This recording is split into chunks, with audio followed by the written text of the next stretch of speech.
Hello and welcome to the Daily Mill for Tuesday, the 26th of April 2022. In today's Mill news, before we get to today's Mill news, we're going to show you today's results in the Championship. They don't really affect us directly. There is an indirect situation because we have to play Bournemouth, and do they have anything still to play for at the end of the season, or would they have already got promoted by then? Well, they had a bit of a sticky situation today.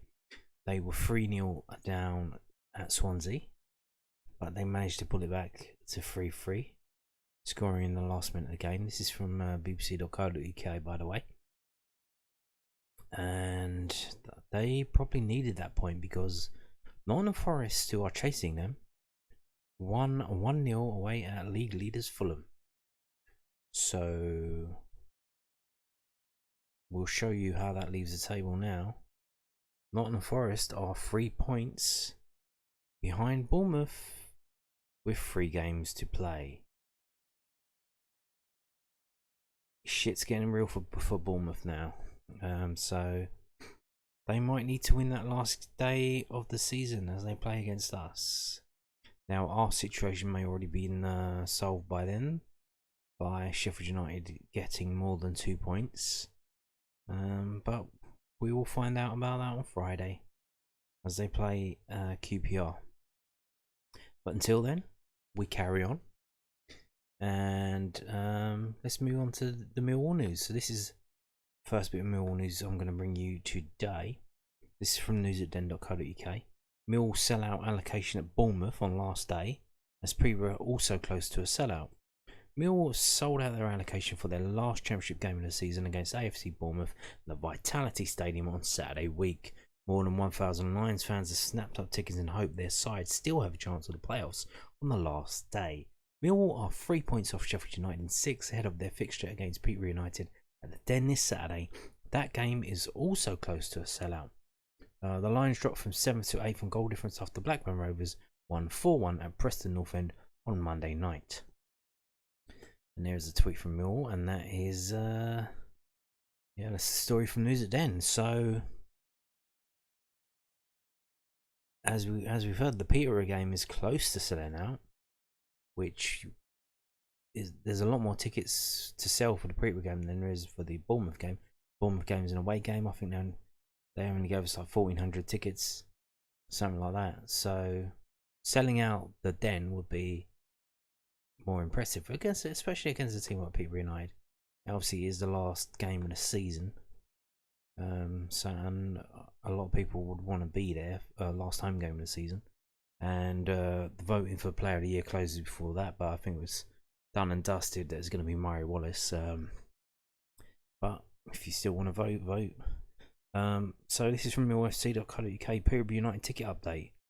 They are opening the Storm North Stand to home supporters. Yes, they are opening the North Stand to home supporters. And spread the word about this as well, because they're opening this. Was it 3 lower blocks and 2 upper blocks that are closest to the west upper, so Kitchener Stand. So if you're sitting there and you're sitting to someone, because you often go to a game and there's people there, they don't even know the names of the players. They haven't got a clue. So if they're there and they're shouting over, thinking they're away fans, telling them to F and Jeff off, can you kindly tell them those are Millwall supporters and the Peterborough supporters are the ones up in the corner? That would be nice. So Millwall complete their 21-22 home Sky Bet Championship campaign against Peterborough United this Saturday. Kick off 3 PM in front of a packed out Den. Home tickets in the standard seating areas are now extremely limited, with the majority of remaining seats available situated in the Ballard Lane's lower tier. Tickets are still available in the Barry Kitchener stand lower tier, blocks 27 and 28 for members and guests of season ticket holders only. These need to be purchased over the phone or in person at the ticket office. Oh, I didn't know about that. I knew they were members only, but I didn't know you couldn't buy them online. However, in a rare move, Lions supporters will now be able to purchase tickets in both tiers of the North Stand to maximise the atmosphere inside the stadium. The decision has been made to allow more home fans to attend the club's biggest game of the season, and we cannot wait to hear you roar from all four sides of the Den. The club strongly suggests supporters select the option to have their tickets posted to them, as opposed to having them on collection at the Den, as the ticket office will be extremely busy on the day. Should you have no other option but to collect your tickets from FC16, please do so in advance of match day. So basically they're selling you, if you live local, pop in on the Friday and pick up your tickets, because Saturday is going to be absolutely crazy. The 1885 club in the exec seating is all sold out as well, although you can get the chairman's room and the match ball sponsorship are still available. Going to cost you a wedge, but they're still available. The Den has been a fortress this season, and we need your undying support once again as we enter the final moments of a thrilling campaign. The club asks supporters to stay off the pitch at the end of the game. Yeah.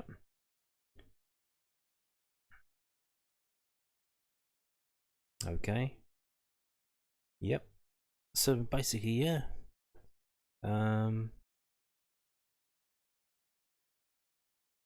Are opening up a section of the North Stand, the away stand for Millwall supporters. I've sat there before. I think, I'm not sure. I know, may have even been the Oldham game. In the Oldham game, they opened up. They gave us the whole North Stand, and they put Oldham in the West Upper, just under the media box. And before, I think when away fans were banned for, I think it was a Man City and the Wolves game, they mutually banned, well, they banned our fans, so we kind of banned their fans, which kind of hit us in the pocket. But I think they opened up the North Stand for one of those games, the Man City game probably, in League One. Was that in League One? Maybe, I don't know. It's been open to our home fans a handful of times. So have you sat in the North Stand? Can you be a real Millwall fan if you can't say you haven't? Because it's one of those things. It's like a weird little thing that you want to do just to do it, you know. Yeah, I think I've been in there a couple of times. I think the first ever game at the Den as well was the Sporting Lisbon friendly. That was the same. They opened up the North Stand as well. So yes, it's a bit of a weird experience, but I generally don't like sitting at the ends. I generally like sitting on the sides. So there you go. If you still want a ticket, they are available. They made a lot more available now, a couple hundred more. So they obviously want a big crowd for a big game. Oh yeah, now we're going to move on to this. Massive news here. Danny Ballard is out for the rest of the season. This is also from news at den.co.uk. Another blow for Millwall centre back set to miss Peterborough United and Bournemouth games. Daniel Ballard is set to miss Millwall's last two matches of regular league season against Peterborough United and AFC Bournemouth with a quad injury. Ballard had a scan this week after the problem affected him in a 2-2 at Birmingham City on Saturday. Centre back Ballard has made 33 appearances this season on loan. The Lions from Arsenal, with Scott Malone also out, and Murray Wallace at wing back. Ryan Leonard and George Evans are likely options to replace Ballard if Boscara plays 5 at the back. Jed Wallace is yet to train ahead of Millwall's penultimate game of the season at the Den on Saturday. Yes, it seems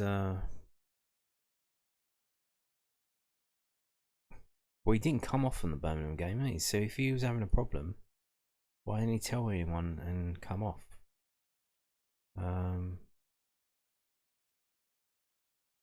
Maybe, I don't know, maybe this is a sign probably that our season is basically 99.99% over, but there is a 0.1% chance it's not.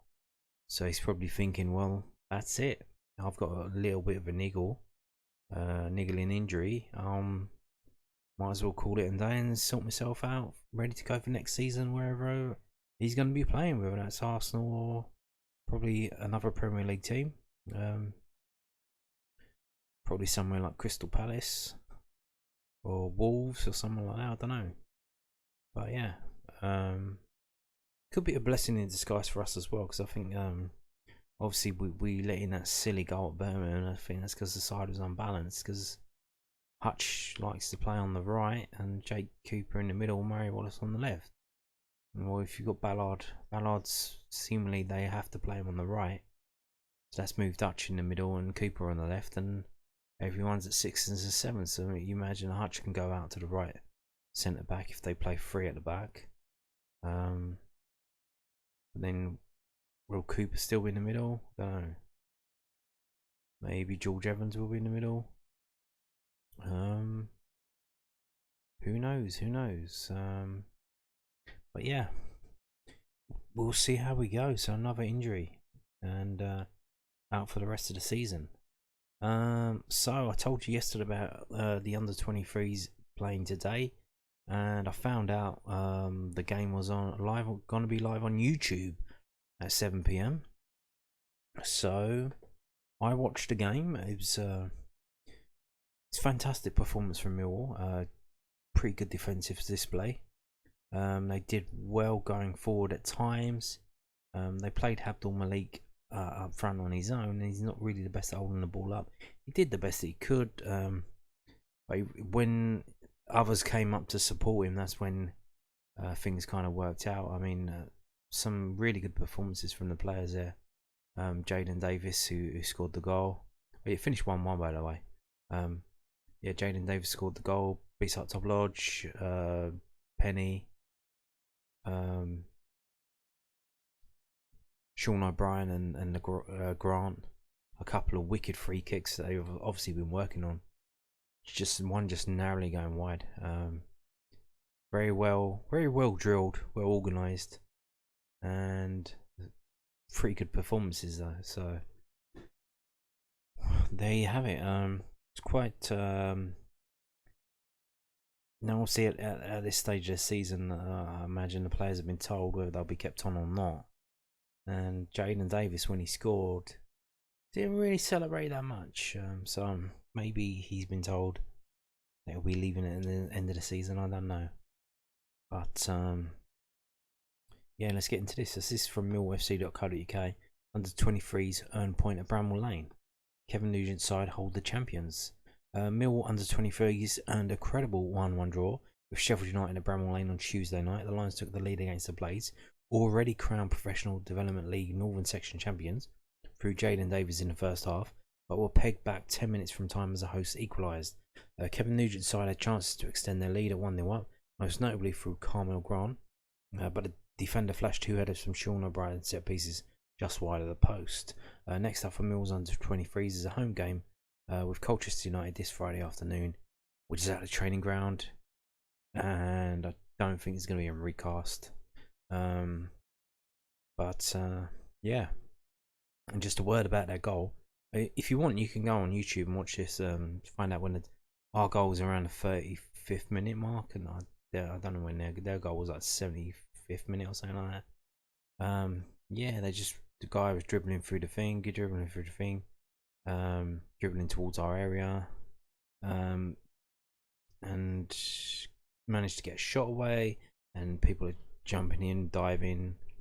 It was literally like we had a lot of players in our box, like 8 players in our box, and it was kind of like ping ball, and the ball was just bouncing around the area, and it just fell to the guy because everyone was jumping in. They all rushed to jump in and get the ball, and then when he missed it, fell to the Sheffield United player who was free, and he just side-footed it into the net. So that was the equaliser there. And the players were Gilmore, Walker, Adam Maliki, Grant, Penny, Toboloj, O'Brien, Allen, Boateng. Good to see Boateng back from injury. Abdul Malik, and the subs were Leahy for Boateng on 64 minutes, and Smith for Abdul Malik on the 90th minute. Oh, and Davis as well there, yeah. And the other new subs were Hammond, Cotton, and Essay. So there you go. Like I say, the video's up on YouTube if you want to watch that. Pretty solid performance from Millwall. Well drilled, very well played. Really good game to watch.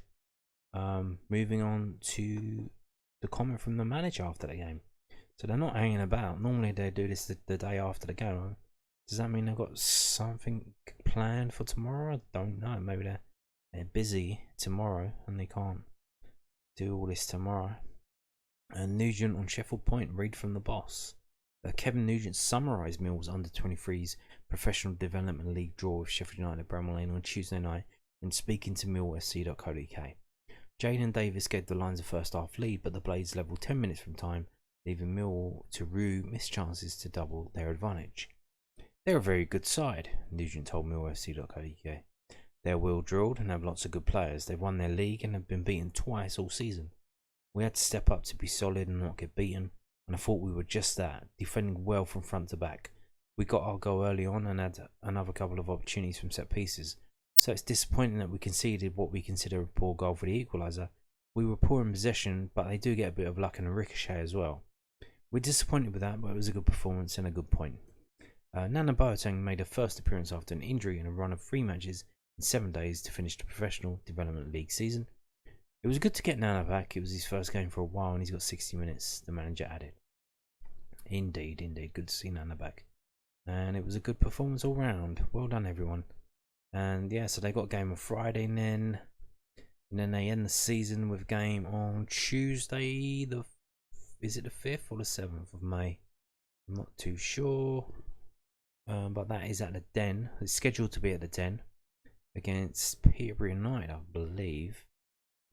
So that I'm sure that'll be on recast as well. Moving on now to this, also from millfc.co.uk. Busy day for them. Mill's Golf Day, a roaring success. A Mill Golf Day. Millwall Football Club's Golf Day took place at the London Golf Club on Monday the 25th of April. Now the London Golf Club, I think that is the golf club that is next to Brands Hatch, and it's also next to the land that Millwall bought to build a training ground. New training ground there in West Kingsdown. I believe that's where that is. So I imagine in the future the Millwall players will be well drilled in golf, having a golf course right next to the training ground. With sponsors in attendance, players and management were randomly drawn into a lineup consisting of 18 teams of 4 people. The day began with breakfast before 18 holes of golf were played, followed by drinks, 2-course meal and presentation, as the winners were Cremelo Currency and Lions goalkeeper George Long, with Prime Scaffold and Structural Designs Limited and George Saville taking the silver medal, and KT Facilities Management with Billy Mitchell in 3rd place. I've heard Billy Mitchell and Danny McNamara are pretty good golfers, so only getting 3rd place there. The club would like to thank Luke and Vintage Whiskey Club for sponsorship of the event, and also extend its gratitude to London Golf Club for hosting. If you would like to inquire about the next Football Club Golf Day, please contact astead at millwallplc.com. So yeah, I think this is the thing they do for the sponsors, the companies that sponsor, and then the companies can send 4 people, because that's the kind of people who play golf, isn't it? Execs and that kind of thing, bosses and whatnot.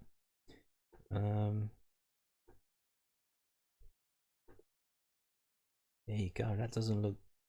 Is that how you're supposed to swing? I'm not too sure. I don't really know. He's got his foot off the ground there as well, hasn't he? Is that how it goes? There's Sean Hutchinson there. Oh. There's Sean Hutchinson again.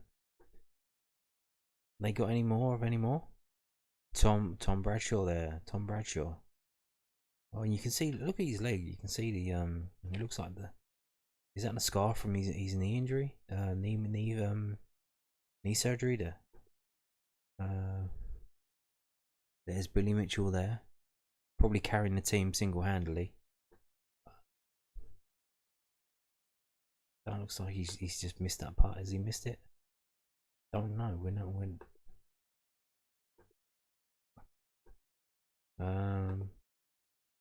Yeah, there's Billy Mitchell.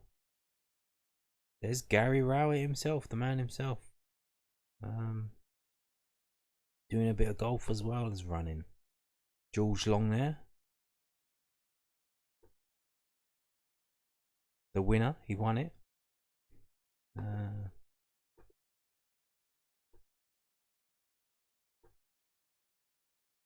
There's Gary Rowett's team, it looks like.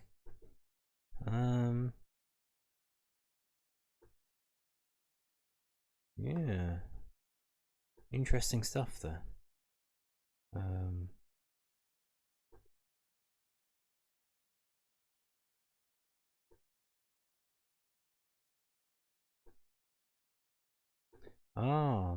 This is the ones involved. There's a lot of pictures here, isn't there? I'm gonna go through them all. There's Hutchinson's team. There's Saville's team. So, how many players are actually involved? There's no player there. There's Danny McNamara's team. He's only got two players on his team. There's George Evans.